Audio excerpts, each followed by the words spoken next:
안녕하세요. 춘천 한마음교회 지화영입니다. 저는 소아청소년과 의사예요. 저를 의사로 부르셔서 아이들의 육체뿐 아니라 마음과 영혼까지 사랑으로 품게 해주신 하나님의 은혜를 나누고자 합니다. 제가 의사라고 하면 공부를 아주 잘했겠다고 생각하시겠지만 사실 저는 그렇지 않았어요. 제 능력을 누구보다 제가 잘 알고 있기에 제가 의사가 된 것은 정말 하나님의 은혜이고 선물입니다. 저는 지방의 신설의대 일기로 입학했어요. 일기는 많은 변수가 있어요. 지방에 사는 사람들이 더 유리하기도 하고요. 저 또한 그런 변수 덕택에 기회가 생겼어요. 처음에는 누구나 선망하는 의대에 간 것이 그냥 좋았는데 막상 학교를 다녀보니 좋지만은 않더라고요. 왜냐하면 저는 다른 아이들만큼 능력도 재능도 없기에 항상 부족한 나를 보면서 더 주눅이 들고 소심해졌기 때문이에요. 한 달 동안 시험을 볼 때면 너무 힘들어서 그만두고 싶다는 생각을 자주 했어요. 특히 해부학 시험은 정말 최악이었는데요. 외워야 할 뼈와 근육, 신경과 혈관의 이름들이 산더미였어요. 수많은 암기법을 동원해서 외워야 했고 꿈에서도 나올 지경이었어요. 그때마다 예배를 드리면서 다시 말씀을 붙들고 하나님 포기만 하지 않게 해주세요 기도했어요. 대학에 가면 공부에서 해방되어 자유롭게 놀 수 있을 줄 알았는데 더 많은 공부가 기다리고 있을 줄이야 상상도 못했어요. 저는 고3 때 성적에 대한 스트레스와 성격을 비관하면서 마음의 위로를 얻어보고자 선생님의 권유로 처음 교회에 나가게 되었어요. 그런데 고3이 끝나고 대학에 오니 그저 형식적으로만 예배를 드리게 되더라고요. 말씀을 들을 때면 하나님이 살아계신 것 같다가도 세상에 나가면 하나님은 온데간데 없고 내 마음과 뜻대로 살게 되었어요. 그리고 무엇보다 대학에 와서 처음 사귀게 된 남자친구가 너무 좋았어요. 그래서 말씀보다는 연애하는 것에 더 집중하게 되었습니다. 그러던 중 영원히 변치 않을 것 같던 남자친구와 이별을 하게 되었어요. 이 일을 통해 저는 심각하게 제 인생을 고민하게 되었어요. 변함없이 나를 사랑해 줄 것 같았던 남자친구와 이별을 하고 사람은 변하는구나 라는 생각이 들면서 죽고 싶다는 생각이 들더라고요. 그런데 이때 변하지 않을 것 같은 인간의 사랑도 변하는데 과연 하나님은 영원히 변함없이 나를 사랑하실까? 라는 생각이 들었고 죽기 전까지 확실히 알아봐야겠다고 생각했어요. 그런데 하나님께서는 저의 이런 갈급한 마음을 아셨는지 실제로 죽음을 마주하게 되는 시간을 주셨습니다. 제가 강도를 만난 거예요. 어느 날 과외를 하고 집으로 돌아오는 길이었어요.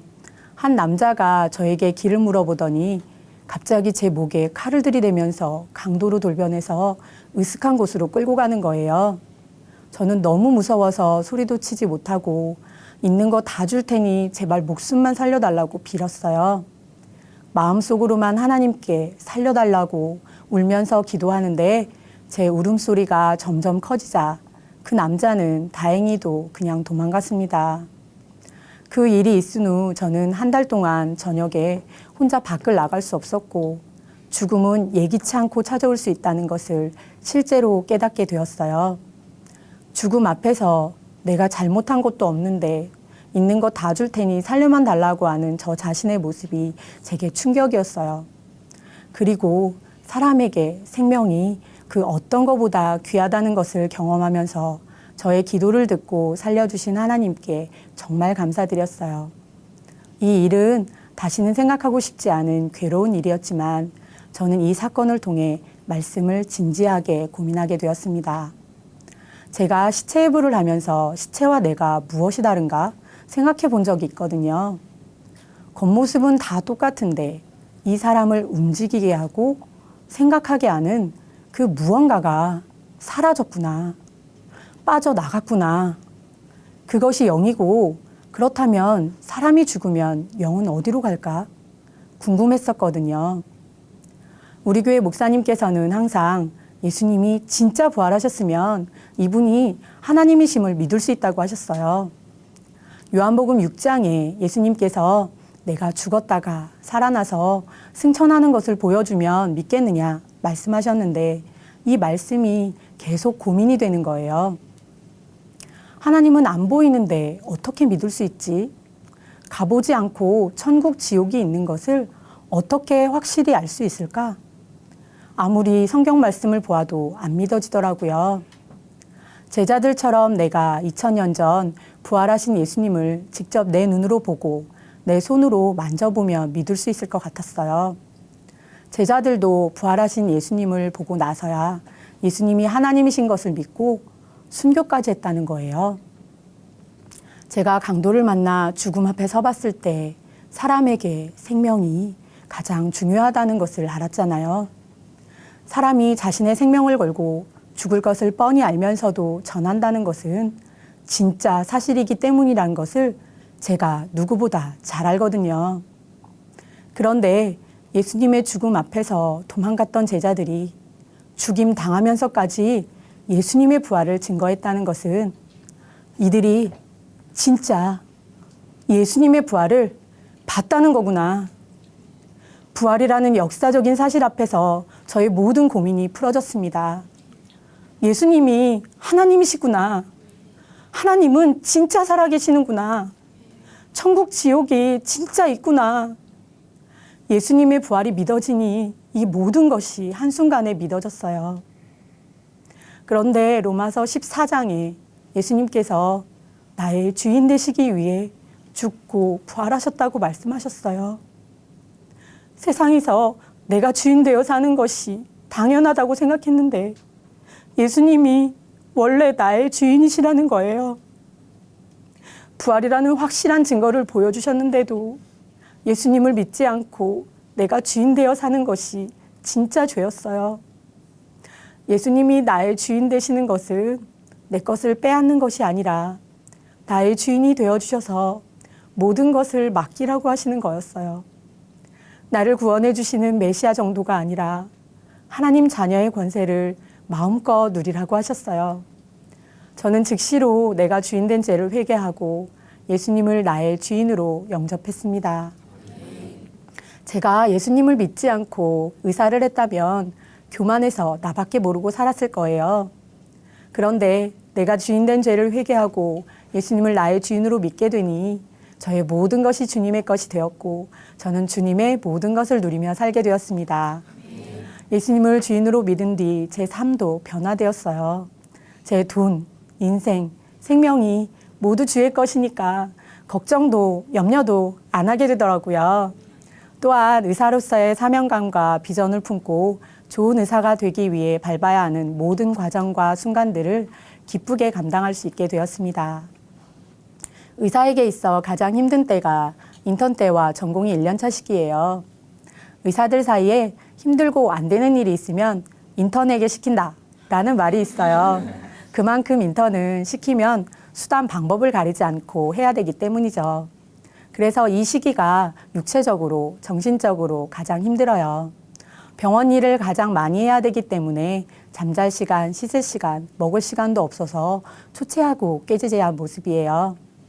밤새 응급실 당직을 서면서 열나고 아파서 오는 아이들을 진료하고 입원시키고 뜬 눈으로 지새고 다음날 눈곱만 떼고 아침 회의와 회진을 준비하는 날도 많았습니다.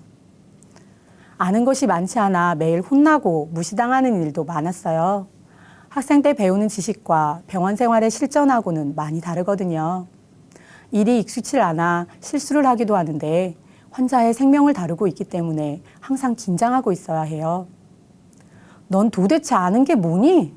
일을 어떻게 한 거야? 너 때문에 환자 죽겠다? 교수님이나 선배 선생님들의 이런 말을 들으면 정말 다 포기하고 싶을 때가 한두 번이 아니었어요. 환자 상태가 안 좋아지면 내가 무엇을 잘못해서 그런 건 아닌가 걱정하게 되고 항상 고민하게 돼요. 이런 심적 압박감 때문에 의사를 그만두는 동료도 있었습니다.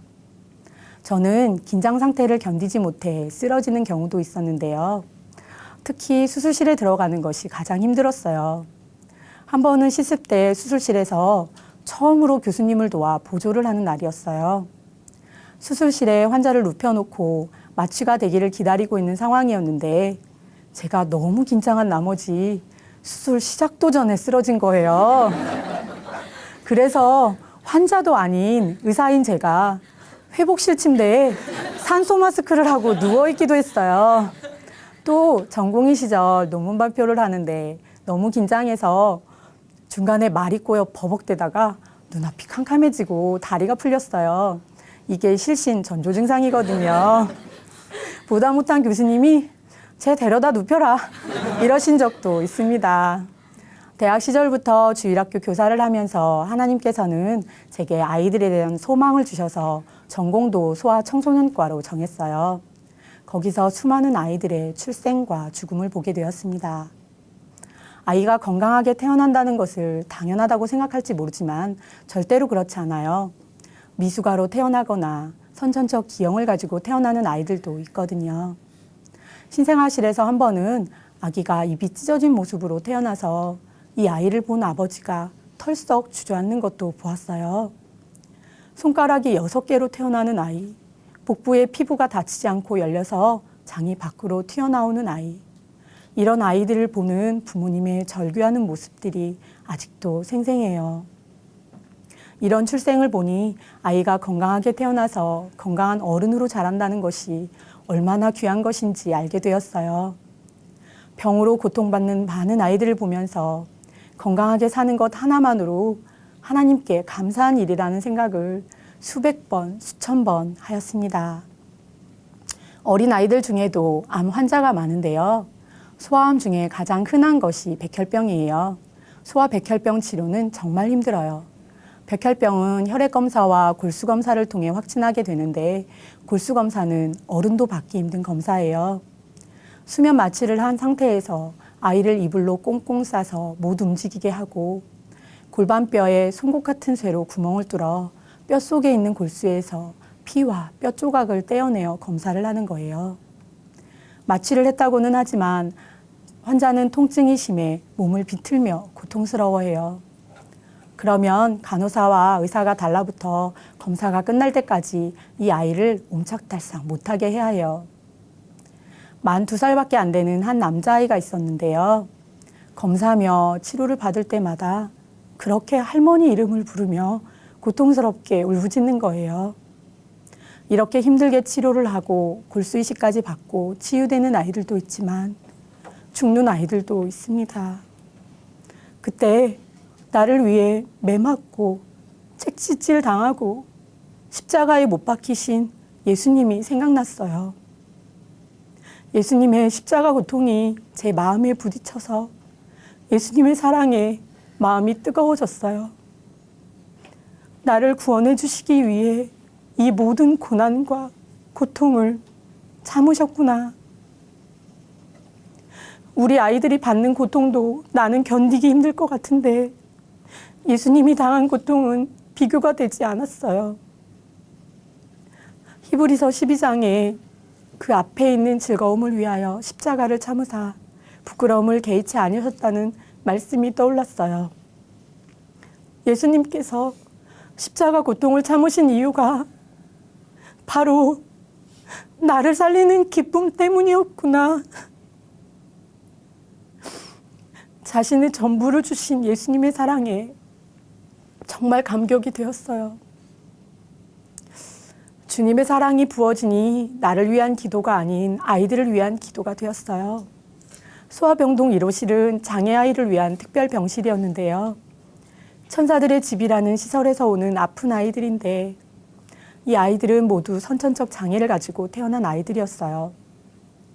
뇌수두증, 다운증후군, 심장기형 등 여러 가지 장애로 인해 부모에게 버려지거나 부모가 키울 수 없어 시설에 맡겨지는 아이들이 대다수였어요.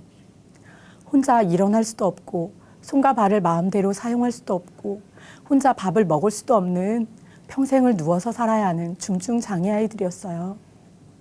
이런 아픈 아이들을 위해 울면서 기도했던 적이 많아요. 이 아이들이 왜 이렇게 아파야 하냐고, 부모에게도 버림받고 어떻게 살 수 있냐고 하나님께 기도했었는데요.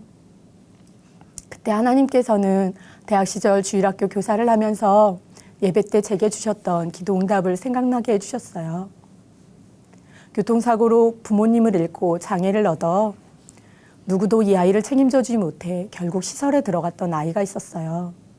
우리 교회 선생님이 이 아이를 알게 되어 주일학교에 매주 오던 것이 생각났어요. 하나님, 이 아이는 어떻게 해요? 이제 어떻게 살아요? 하나님께 하소연하듯 기도했어요. 그러던 중 하나님께서는 주일학교 예배 시간에 너무나 기쁘고 즐겁게 찬양하는 이 아이의 모습을 통해 제 기도에 응답해 주셨어요. 이 아이가 예수님을 잘 믿고 교회 공동체와 함께 한다면 이 세상에서 가장 기쁘고 즐겁게 행복하게 살 수 있다는 것을 확실하게 보여주신 것이 떠올랐어요. 내가 만나는 아픈 아이들은 너무나 힘들고 고통스럽지만 예수님을 믿으면 기쁘고 행복하게 살 수 있구나 알게 되었어요. 그 후 이 아이들을 대하는 저의 마음이 달라졌어요. 이 아이들은 세상의 눈으로는 힘든 아이들이지만 하나님의 눈으로는 가장 사랑스러운 하나님의 자녀라는 생각이 들었어요. 예수님의 피값으로 사신 세상에서 가장 귀한 존재였어요. 시간이 될 때마다 이 아이들의 손을 잡아주고 기도하고 놀아주는 것이 힘든 병원 생활에서 저의 가장 기쁘고 행복한 순간이었어요. 몸은 점점 굳어가고 하루에 수십 번씩 경기를 하고 결국 목에 구멍을 뚫어 호흡을 하고 뱃줄을 위에 직접 연결하여 우유를 먹게 되는 아이들이지만 이 아이들은 하나님이 제게 보내주신 천사였어요. 제가 손을 잡아 흔들어주면 아이는 해맑게 웃어주곤 했어요. 주님이 내게 보내시는 미소였습니다. 천국에서 이 아이들을 더 이상 아프지 않은 건강한 몸으로 다시 만날 것을 생각하면 너무나 소망이 됩니다. 저는 지금 춘천에 있는 소아청소년과 의원에서 환자를 진료하고 있습니다. 아픈 아이들과 부모님들에게 동료 의사 선생님과 간호사들에게도 부활의 복음을 전하고 있어요. 우울증으로 힘들어하던 동료 의사 선생님이 복음을 듣고 우울증에서 빠져나오는 것도 경험하게 되었는데요. 지금은 복음으로 변화되어 교회 공동체와 함께 기쁘게 사명을 감당하고 있습니다. 또한 아기 엄마들의 119가 되어서 상담을 해주고 있어요. 우리 아이가 열이 나요. 피부에 뭐가 났어요. 갑자기 토하고 울고 보채요. 밤이고 새벽이고 실시간으로 상담을 해주기도 합니다. 하나님이 주신 은사를 교회 공동체를 위해 조금이라도 쓸 수 있어서 저는 너무 기쁘고 감사해요. 교회의 머리는 예수님이시고 교회의 몸은 예수를 믿는 성도들이잖아요. 지체에게 한 것이 곧 예수님께 하는 것이었어요. 소자에게 물 한 그릇이라도 주면 하늘에서 상이 크다고 하잖아요.